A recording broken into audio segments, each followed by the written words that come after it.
People, how's it going? It's been a long fucking time. We are okay. We are back. And you know what? Welcome back to Doesn't Make the Cut. I am one of your hosts. I'm one of your hosts, Michael Wright. I'm from the Gitsan What's Out Nation. You are one of the hoes, man. I'm just kidding. I am. Tim Kyo IX Ara Gaba IX Nick D'Angeli. I'm from the Niskat Simshan, Hlinket, Haida, Gitsan, Zitzawat, and Colville nations. Yes, it has been quite a while since we've been back. And if you're new here, welcome. We're an indigenous film TV review podcast that you can only watch on YouTube. You can listen to us on Spotify, Apple Podcasts, and anywhere you listen to your podcasts. I am semi in the film industry, but my profession so far is assistant directing, some grip work, and kind of a jack of all trades except for cameras, because cameras scare the heck out of me. And I do acting, film directing, and screenwriting, as well as some modeling. If you feel we're worthy and enjoy what we have to say, like, comment, subscribe. We're as a channel. It does really help with the channel grow. It helps us out a lot. So please support your local podcast here. We'd like to acknowledge we're bringing this podcast to you on the traditional, unceded Coast Salish territories of the Musqueam, Squamish, and Tsleil-Waututh nations in Vancouver, BC. We thank our Coast Salish relatives for allowing us to live, work, and podcast in their traditional territory. And today's episode is going to be Shazam, Fury of the Gods. And I do have a lot to say about this one. Alright, man. Well, you can kick us off there. Okay, so Zachary Levi, he obviously does nail the role. He is Shazam. He's got a lot of charisma. He's very likable. And he does know how to tap into that inner kid within him. So, but that being said, I'm not sure if it's because I am like just genuinely done with superhero content, or if it's because they do plan on rebooting the franchise as a whole. But I was actually I wanted this movie to be done with. Like, I felt it was too long. Everything was paint by the numbers. Some of the characters were just genuinely annoying. I'm looking at you, Freddie Freeman. I don't know. Like, things just, it felt, again, like it did really feel like it was beat for beat the standard superhero movie, and I'm ashamed to say that I'm just frustrated with this movie, which is a shame because I loved the first Shazam. Yeah, no, I mean, absolutely, man. Like I really enjoyed the first one too, and this one, it did feel kind of paint by the numbers on things. And I did like that we were able to see a little bit more of the other characters, but unfortunately, yeah, it was kind of it did feel a bit too long. Some storylines I don't think were quite necessary. Um, but I did really enjoy, like, you know, them as the heroes, and their like family, dynamic of what they're trying to do. But yeah, like overall, I feel you, man. Like I think knowing the fact that the DC universe and movies are in a reboot now with James Gunn at the helm, and like it kind of just makes the next few movies that are coming out almost feel like they're they're not really, like, for the long run of what we see in these movies. We don't, like, there's no end point. I mean, we know there's an end point, but I mean, like, it almost kind of feels pointless kind of watching them right now, if you know what I mean. Yeah, and it's a shame because, like, again, like, Zachary Levi, he does own this role. He actually is a very good Shazam, and I would have liked to see, like, him tangle with his arch nemesis, Black Adam, but that's a whole different can of worms right there. Stay tuned for Unscripted because I have a lot to say about that one as well. But until then, I will just remain focused on this movie right here. And special effects was fine. Some of the writing, the writing itself, like a lot of it was just very predictable. Like Freddie Freeman just with his love interest with what's her nut? I forget her name. The one of the sisters. Ath- Ath- Yeah, her. Athena. So like I saw that coming miles away, and I'm just watching that like, really, you're gonna do this one here, and to an extent, like I will, like there is like just some leeway because I know like Zachary did make an announcement on Instagram or TikTok or I don't remember what social media it was that he was trying to make this franchise work. He's pouring his heart and soul into it, but there's just some factors that was just out of his control. And saying that, like again, like you could really see the passion with Zachary. And that's what makes this movie all the more heartbreaking for me to shit all over it. Yeah, no, that's understandable on there, man. And yeah, I mean, it's amazing when you have like it's a good scene when like the lead is pushing so hard on everything. I mean, we were talking about like you mentioned like Black Adam because that is a similar situation where it's like you know I'm really feeling for all this current roster we have of for what's going to be formerly the DCEU or wait, is it DC? What they Of switched it up course they did. now, but yeah, it's a different name now. But I mean, like the previous movies of all these like DC movies we've been seeing, and the passion that they have for their characters, like Zachary Levi, yeah, as Shazam. Um, Spoiler alert in this one, Gal Gadot in as Wonder Woman. Um, Henry Cavill as Superman, and Jason Momoa, Aquaman. Like we see the passion that everyone has for these, and it just it's really unfortunate when their movies are like so okay. And I don't know, man. Like, and that's how I kind of felt with this one. Was like I I enjoyed like anytime like yeah the when the kids were being super like their superhero versions of themselves. I really enjoyed that. Um, but I didn't get much of uh unlike the first one, if the first Shazam, we saw a lot of Billy Batson. I don't know. Did you feel like there was kind of a lack of Billy Batson in this one Yeah, too? it's funny you mentioned that. I actually did. I do acknowledge that. My guess is there's been quite a bit of scheduling conflicts with some of the actors here because Billy Batson. Yes, I did notice his absence, but not only that, even though like he's kind of like he's a smaller character, kind of is, kind of not. That is the superhero version of Pedro. Like he showed up for like a couple of scenes and that was it. It was just Kid Pedro for the rest of the show. And in the back of my mind I was like, why aren't you turning superhero right now? Like more often, like everyone else is, but you're not. Right. Yeah. No, that's true. So a little bit of scheduling Yeah, conflicts there. and I'm not sure if it's just because the unfortunate sabotage that has happened within.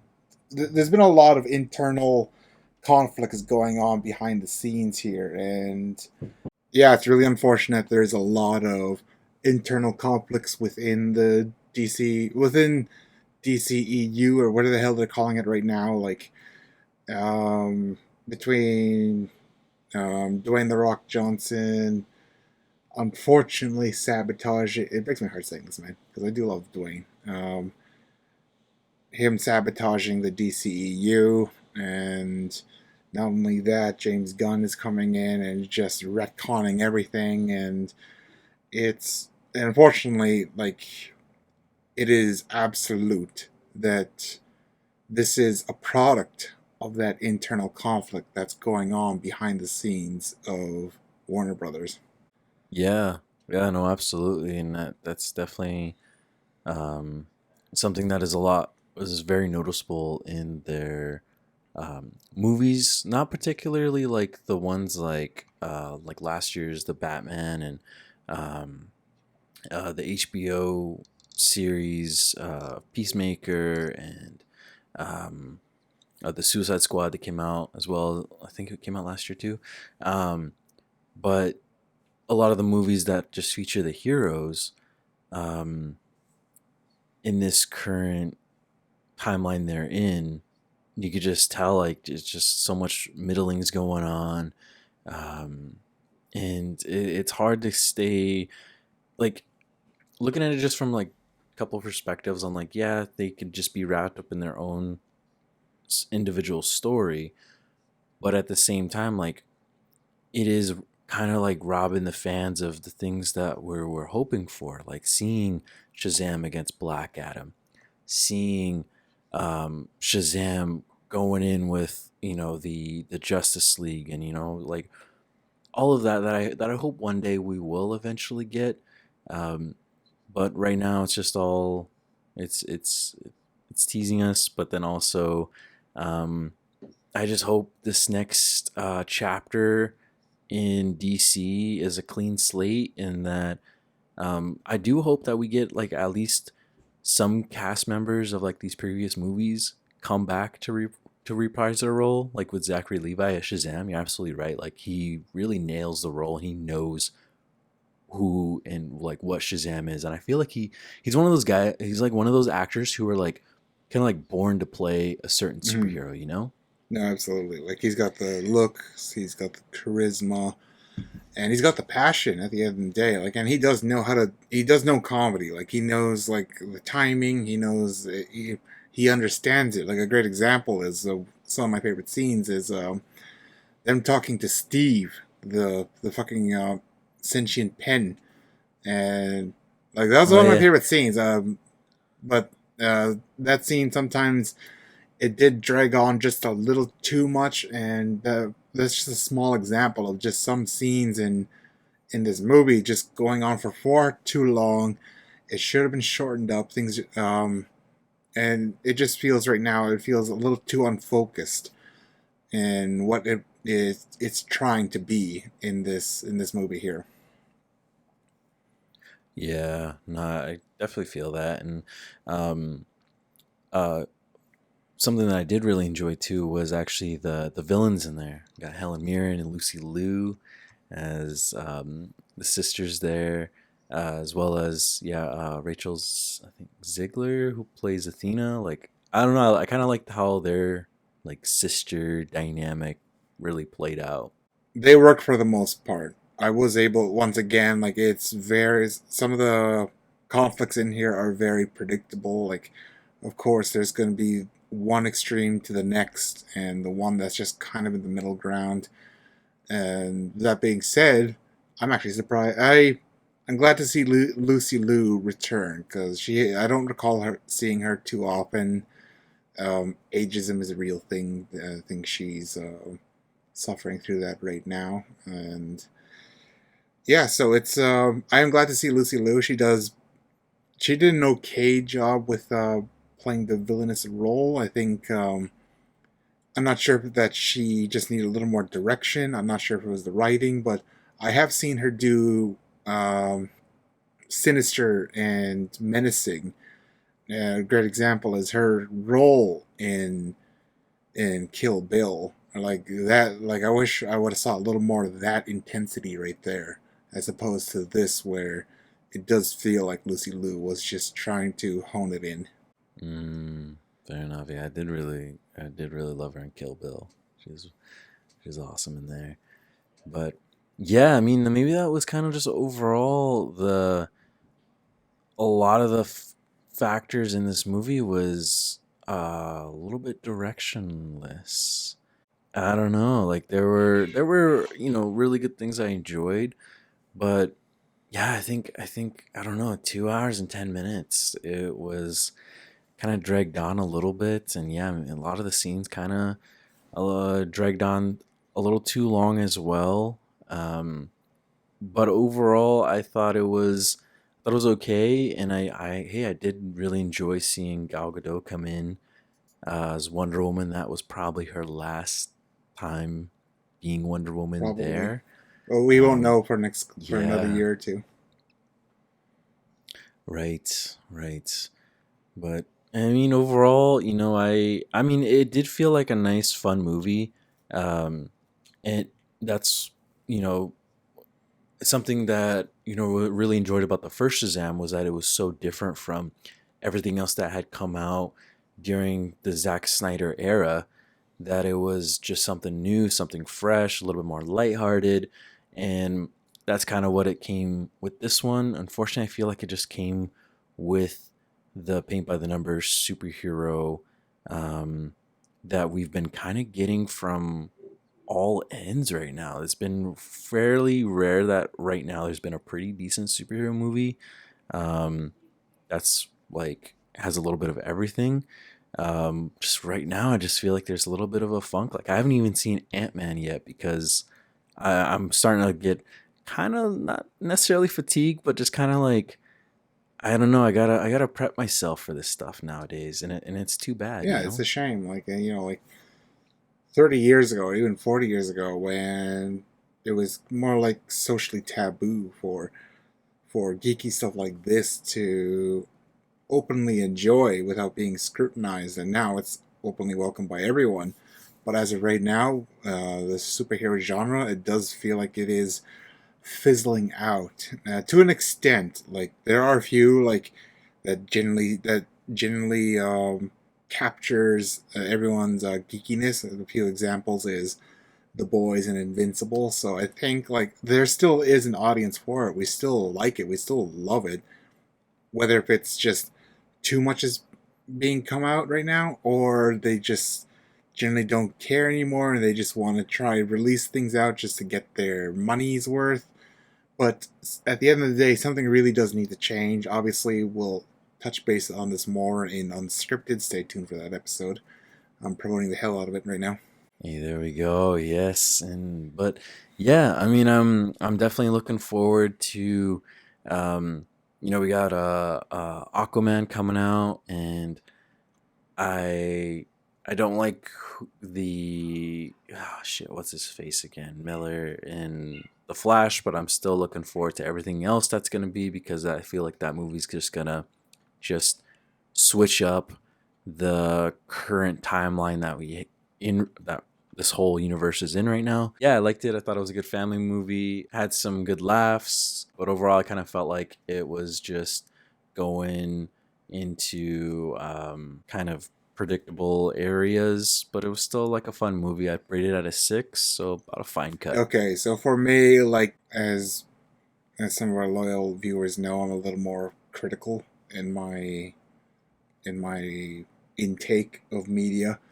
So in this case, like I really want to like this movie. I really did because the first Shazam I enjoyed the hell out of, and because of that expectations and because that bar was already set and those standards were there, it's just really unfortunate to see. Yes, I did like some of the chemistry between Billy and his friends, and it's just and watching this, it was such a shame. Like it's just heartbreaking to see, and it could be the internal turmoil that's happening behind the scenes. It could have been a lot of sabotage going on. It could be superhero fatigue. It could be a number of things. But at the end of the day, unfortunately, I am going to have to rate this as a rough cut. And it's really, it needed another draft. It needed an extra time to maybe add a little more finesse into the writing and even trim some things down. So that is my rating, and I'm sad to say that. Understandable, understandable, and yeah. So let us know what your thoughts are on Shazam if you have seen it, and what are your thoughts on what's going to be going on with the next lineup of these DC Yeah, movies. until then, catch you guys in the next one. Two indigenous guys, named Anthony and Mike Ryan.